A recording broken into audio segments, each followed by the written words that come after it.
Hello and welcome to Minds Between Languages. Our guest today is Patricia Rodríguez Inés, Senior Lecturer in Translation at the Universitat Autónoma de Barcelona in Spain. Hello everyone, this is another episode of Minds Between Languages. I'm delighted to welcome as our guest Patricia Rodríguez Inés. Hi Patricia.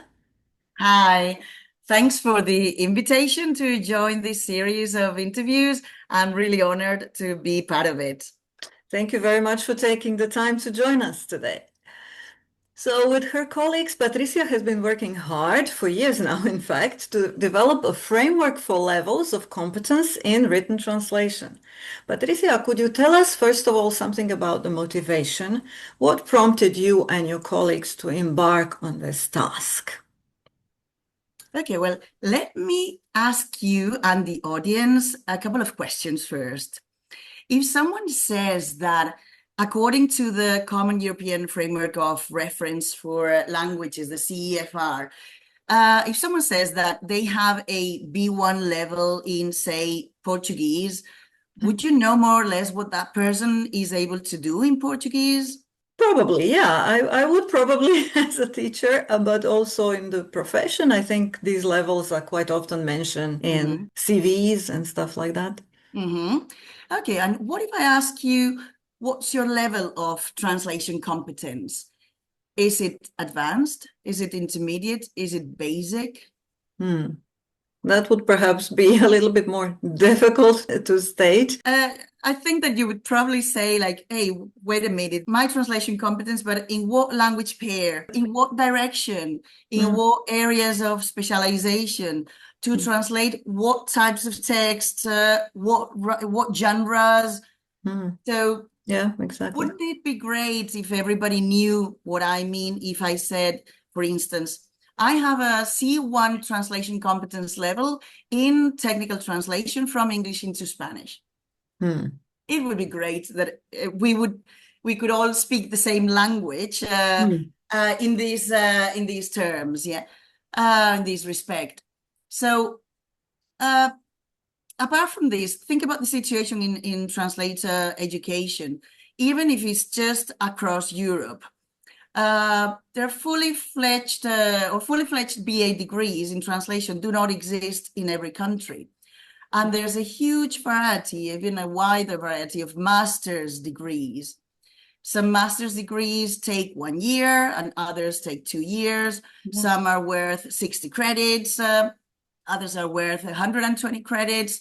Some are general or rather research oriented or focused on technologies or focused on a specific area of specialization. Again, it'd be great to be able to specify what translation competence level students will achieve at the end of their training. Yeah. It So would be amazing. So it's a bit of a mess right now, let's say.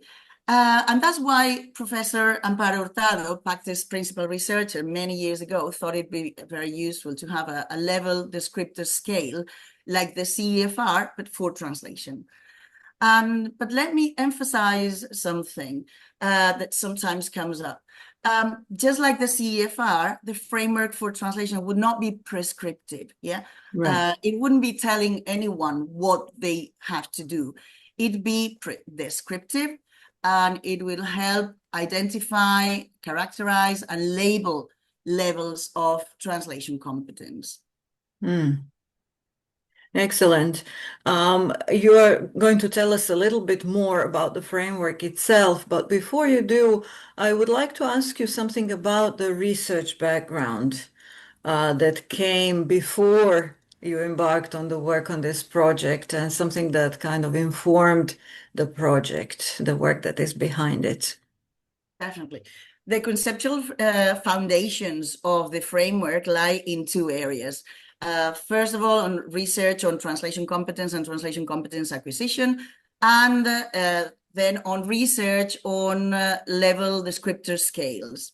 In the case of research on translation competence and translation competence acquisition, apart from all the volume of literature that has already been produced it's an area within translation studies that is not in its infancy anymore. Right. Well, but the PACTI group, of which I was a member for over 20 years, following its launch in 1997, has carried out successive research projects, first on translation competence, then on acquisition of translation competence, and then on the establishment of translation competence levels. So every project meant a step forward in our empirical work. If we focus on first on translation competence and the results we got and the experiments we conducted, we compared professional translators with foreign language teachers in order to determine what's specific of translation competence and also to validate our translation competence model, which is widely used. Then in relation to the acquisition of translation competence, we observed the performance of translation trainees in order to identify features of or trends at different stages of their acquisition process or training. So this was definitely a long path that we followed, but we felt it was necessary to conduct all this research to eventually get to the point of being able to produce a framework for translation. I said that another one of our foundations is research on level descriptor scales. Well, translation studies has no tradition of producing such scales. Language teaching does have a long tradition of establishing levels and also level tests, which was very useful when the CFR was being developed. However, this is not the case in translation. And there are only a handful of translator accreditation or professional regulation bodies, most of which have no more than a national scope. So we have NATI in Australia, ATI in the US, ITI, CIOL instructors in the UK. There are others in Brazil, in Canada, in China, in the Netherlands. But they all have some kind of test or other. But not all provide certification of proficiency levels or even establish levels or differences between competencies. There are other sources of inspiration too for our framework. They are proposals of translation competence levels. So probably the best known is the EMT competence framework. And there are also others more national level or international level, and there are some previous European projects like e-transfer or Petra E for literary translation. And there's also an important publication by Snerim, Hagemann, and Noy from 2013. But all these, as I said, they are proposals of translation competence levels, but they are not scales, right? Can you define the levels for us? What does each level stand for? Well, first of all, we must say that they are about written translation, yeah? And the three levels we've proposed are translation level A, B, and C. And translation level A, we also call it basic translation level. And we depict a novice translator, yeah? This level consists in an introduction to translation and includes competencies for translating non-specialized texts. Yeah. Then we have translation level B, which we also call intermediate translation level, and it includes those non-specialist translators. This level consists in an introduction to areas of professional specialization in translation and includes competencies for translating semi-specialized texts. Yeah, not yet fully specialized, but semi-specialized. And then we have translation level C at the top, and which is also called advanced translation level. And this is for specialist translators. And we mean and we stress the fact that it's a specialist translator, not specialized. Is a specialist translator in at least one area of professional specialization in translation. But this category, this level, could also accommodate translators with a high level of performance in one or more areas. Yeah. And this level consists in the consolidation in such areas and includes competencies corresponding to each professional profile. And the areas of professional specialization that we worked on are legal translation, economic and financial translation, scientific, technical, and humanistic. Sometimes, again, it wasn't easy to distinguish, for example, between scientific and technical, because so many times they go hand in hand, but we made an effort to separate them. And so can you tell us a little bit more about the methodology of the project itself? I know you have already mentioned some aspects of it, but if you could go into more detail about how data was collected for the project itself. Okay, with all the results we got from our experiments in PACTE, we embarked on the establishment of translation competence levels. That was another funded project, the PACTE. And after analyzing 18 translator training programs from all over Europe, as well as looking at other frameworks, as I mentioned, we produced the first NACT proposal. NACT was the acronym for this last project. And that was the first version of the framework for translation, but just for levels A and B. Yeah, imagine the framework with levels A1, A2, B1, B2, and levels C1 and C2 eventually. This first version of the framework was then assessed by 99 participants from the professional and academic arenas. There were translator trainers, there were professional translators, there were representatives of professional associations, and we gathered all their input, all their feedback, and then we produced the second NACT proposal, which was like the second version of the framework, and that was published in open access in 2022. We'll provide the links at the end of this presentation. All the links that I'll mention will be provided there. Well, then after producing that second version of the framework, we got funding from Europe to take it to the next level. And that's the EFFORT project, EFFORT standing for European Framework for Translation. And this project was led by Professor Amparo Hurtado-Albir and myself. And we were 10 partners involved in total. It was Geneva, Ljubljana, Granada, Westminster, Aarhus, Joensuu, Utrecht, Wrocław, and Iași.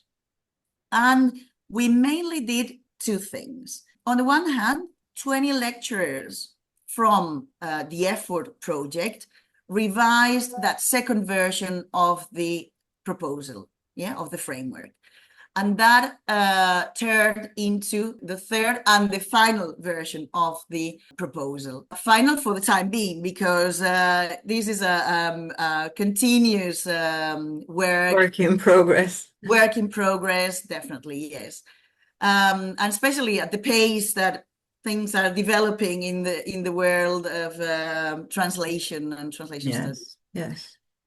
Well, we did this revision of the framework, and we also developed a proposal of descriptors for level C, because remember the proposal, the first two proposals only included levels A and B. Can you now tell us something about the levels, the different levels in a bit more detail? Well, to picture the framework, imagine a grid with several translation competence levels, like I mentioned before, A1, A2, B1, B2, and C, and also several categories, that is the competences making up the framework. And our competences are 5. It's language competence, extra-linguistic competence, which relates to thematic and cultural knowledge.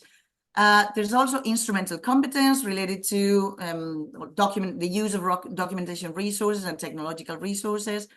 There's also service provision competence, which is related to everything that has to do with the profession and with the managing day by day as a professional translator. And then finally, there's the methodological and strategic competence, which is the most important, and which is the one about planning for the process and also compensating for flaws in certain subcompetencies, etc. So for each of these aspects of a competence or subcompetences, there are different levels. Maybe for the viewers and listeners who are not familiar with CFR, for language teaching, you would have also A1 to C2 in reading, writing, listening, comprehension, and so on. Yeah, Exactly. I understood correctly. Yeah. Exactly. That's the way it is. Actually, as you may imagine, distinguishing between levels was not easy, and sometimes there were no clear-cut differences. Actually, sometimes for some categories, for some competences, we left the same descriptors for the two sub-levels because we couldn't make a clear cut, we couldn't establish any kind of progression. Yeah. Right. In general terms, there is, and we made a huge effort to try to establish some kind of progression, but sometimes it was not possible. So in what way did you go about establishing this progression that you mentioned? We used several factors, but the main way we did so has to do with the potential problems that may appear in texts that would belong to each level. Right. So why are texts key here? Because translators work with texts. And note that we don't talk about different levels of translation competence in terms of translation quality levels. We're not talking about that. If you can translate a text that would qualify as requiring a C1 translation competence level because of the potential difficulties its translation entails, that means that you actually have that C1 translation competence level. Yeah. If you're unable to translate a text that is liable to be translated at that level, obviously it means that you don't have that level. Yeah. Right. So we are not talking about different degrees of quality, but different difficulties of tasks. Exactly. Yeah. Exactly. So, and the factors that affect difficulty in texts are, for example, extra linguistic difficulties. I mean, if the topic is more or less popular, or if you're more familiar or more or less familiar with the topic, there are also linguistic and textual difficulties in texts. There are also format-related difficulties. And obviously, the characteristics of the translation brief can also make difficulty increase. We emphasize the importance of genres, but if you can have a text which belongs to a genre, to the same genre, but with different levels of difficulty. Right. For its translation. You can have a recipe, for example, a cooking recipe, and that could be translated at a translation competence level of A1. Yeah? It could be a very simple recipe, but you could also have a very complex recipe to be translated only by experts. Imagine if the recipe contains lots of exotic ingredients. Some cultural references. Cultural references, exactly. That's one of the factors that can make difficulty increase. It also depends on the language combination. It depends on lots of things. Right. So what else can you tell us about the framework, Patricia? Well, apart from the framework itself and the third NAC proposal, which is the third version of the framework and all the explanation about what it is, we also produced a guide on how to use the framework. All right. We also produced examples of texts of different levels, yeah, for the translation, in this case, between English and Spanish. We also produced a glossary. We produced 3 annexes, which contain examples of for example, text genres expected to be translated at each level. But Right. like I've just illustrated, the same genre can be found at different levels. We also produced an annex on cultural and world knowledge. It's just examples. They are not meant to be exhaustive. And another annex on documentation resources and technological resources. But that, as we mentioned, with the pace at which technology is moving, that annex would require updating already after a couple of years. Probably on a monthly basis. Yeah, definitely. And finally, we also produced a self-assessment tools for levels A and B.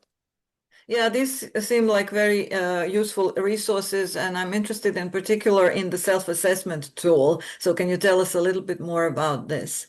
Of course.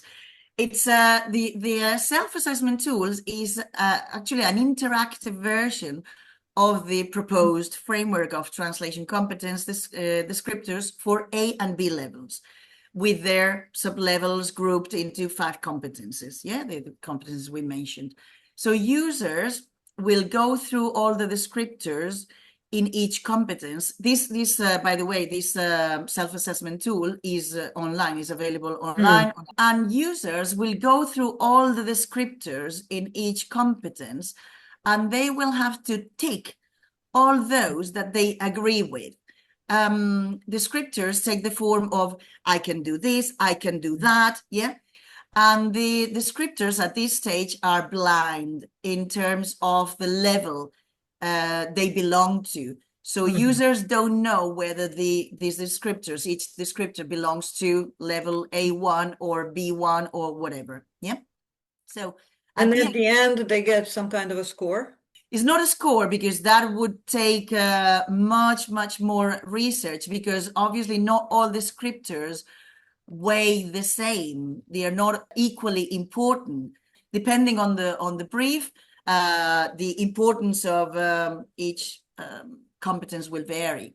Do they get like a level at the end, or assessment of their Not level? not a single level, but at the end, the user will get a PDF with the information about the level of translation competence attained in each category. Yeah. Right. So what for language competence, what for extra linguistic competence, what for instrumental competence, and they will see all the descriptors they've ticked. Right.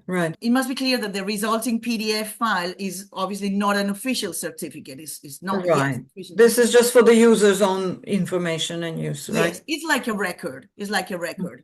Then you can take it at different levels of your education, perhaps. Exactly. It can even help you monitor your progress in acquiring translation competence. The self-assessment tool obviously has many advantages, as you mentioned. Does it have any weaknesses or anything that maybe you feel like could be improved in future endeavors? Well, to start with, it only covers levels A and B, because level C, which is a specialist level, will take a bit more work. And when that's done, it should be integrated into the self-assessment tool. Then maybe some users will find some descriptors a bit general. Also, again, because of the speed of technology, maybe some examples that we have on those descriptors for some of those descriptors should be updated already. And like you said, I mean, it would be ideal to be able to have a kind of a score. Also, perhaps another thing is that being a self-assessment tool, which is a great advantage it has because users can do it themselves, but on the other hand, that could be seen as a kind of disadvantage because it's a self-assessment tool, so it's perhaps more subjective in that way. But that would be the job of accreditation bodies to prepare tests to take this further, to establish what they want or what companies want for themselves. I mean, Yeah. The expectations. Yeah. So this is one of the ways in which the framework can be used in the profession, to use it in order to come up with tests, accreditation tests, based on the framework itself. Can you tell us about some other possible uses of the framework in education or in the profession? In the industry, like you've just mentioned, it would definitely be useful for translators and employers in accreditation or recruitment procedures. They may like to establish that for a certain job they want or they need a C2 translation competence level translator. That would bring clear definitions of translator performance levels. Yeah. And it may also bring additional reference for quality assurance. Those are some gains that the industry may get from the existence of a framework like this. And translator education? Yes, definitely. It could be very useful for trainers and students. It could be a guide for progression of difficulty and assessment, and also comparison of grading systems. Also because there's a greater mobility both in the academic field and in the professional field, and like I said, we would all speak the same language in as regards certification and accreditation. There's also, it could also work as a reference. I mean, the framework could work as a reference for designing translation programs and for developing teaching materials. We have been told that, for example, our annexes, our glossaries, etc., they have already been helpful, useful for teachers to use in their daily life. To define the expectations of what students should achieve, the learning outcomes that the students should achieve at each level of training. This will be very useful, I feel. Exactly. It's just to make it explicit. I mean, translation has been taught for many, many, many years. But yes, sometimes it's just about making everything explicit and clear, and also more transparent, even more transparent and in clear categories. So in this regard, yeah, that could be, it could be a reference for certification purposes and recognition of diplomas too. Yeah, yeah, excellent. Okay, so what further steps are you and your colleagues planning to take in this area? Yes, so in addition to all the things that we've already said, there's still a lot of work to be done, but we would like to take some further steps at some point, and that would be, for example, the validation of this framework on a larger scale, the description of transversal or general competences, on which a lot of emphasis is being put lately. Also, the description of learning outcomes for each level. So that would be a further step into making this framework more specific. Yeah. We would also like to specify and describe learning tasks for each level. Also establish level tests. There's a project, there's another research project that Professor Hurtado has led, and this one is about assessment. And within this project, they designed assessment procedures like tasks, rubrics, etc., to evaluate different levels of translation competence. And they produced these materials for levels A1, A2, and B1. And there's, again, still more work to be done in the assessment front. And also, we would like to describe translation level C much better, because we haven't gone into distinguishing between level sub-levels C1 and C2. Yeah, for the time being, we've done quite good description and characterization of each area of specialization. We had specialized teams working on each area of specialization and looking for what examples of genres that are translated in each area of specialization, what technological resources are used in each area, etc., etc. It's a very good characterization of these areas, but still more work needs to be done. And I can say that I've just been granted funding for a project on technical translation, and level C, which is the specialist level in the effort framework, requires further development, as I've mentioned, and more fine-grained characterizations. In particular, technical translation remains one of the most under-researched areas of specialization, even though it's a field with high demand, a large volume of translations, and a clear impact on both the economy and progress. So this is one of the things that we'll be working on in the very near future. And we believe that an accurate description of the characteristics and situation of technical translation will feed into level C of the framework.